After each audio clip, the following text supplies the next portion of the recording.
حضور علیہ الصلوۃ والسلام نے کے زمانے میں عورت کتنی خود مختار ہوتی تھی۔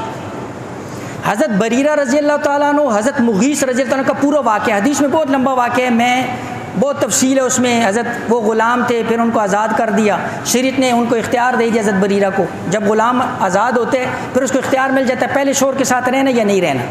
تو حضرت بریرہ بہت خوبصورت، اور حضرت جو مغیث تھے یہ حبشی تھے، حضرت بریرہ کو یہ پسند نہیں تھے، تو حضرت بریرہ نے جدائی اختیار کر لی، شریعت نے ان کو اجازت دی تھی اس بات کی۔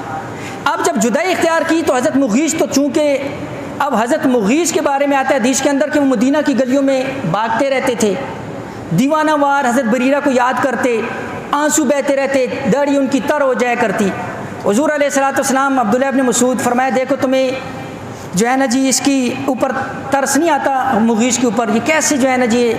تو حضور علیہ الصلوۃ والسلام نے فیصلہ کیا کہ میں حضرت بریرہ سے بات کرتا ہوں، سننا ذرا، اور اس کو امام بخاری نے نقل کی ہے۔ تو کہتے ہیں جی میں حضرت بریرہ سے بات کرتا ہوں۔ جب حضرت بریرہ سے بات کی تو انہوں نے کیا کہا، یا رسول اللہ تأمرونی، اے اللہ کے نبی آپ مجھے حکم دیتے ہیں کہ میں مغیث سے دوبارہ تعلق جوڑ لوں۔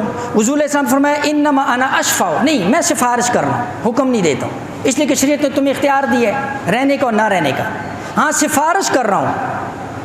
صحابیہ ہیں اور سامنے امام الانبیاء ہیں، کیا فرماتی ہیں، لا حاجت لی فیہ، اے اللہ کے نبی حکم ہوتا تو مان لیتے، اگر سفارش کر رہے ہیں تو معذرت، میں مغیث کے ساتھ نہیں رہنا چاہتی۔ تو حضور علیہ السلام نے کوئی زور زبردستی نہیں کیا، کوئی زور زبردستی نہیں کی۔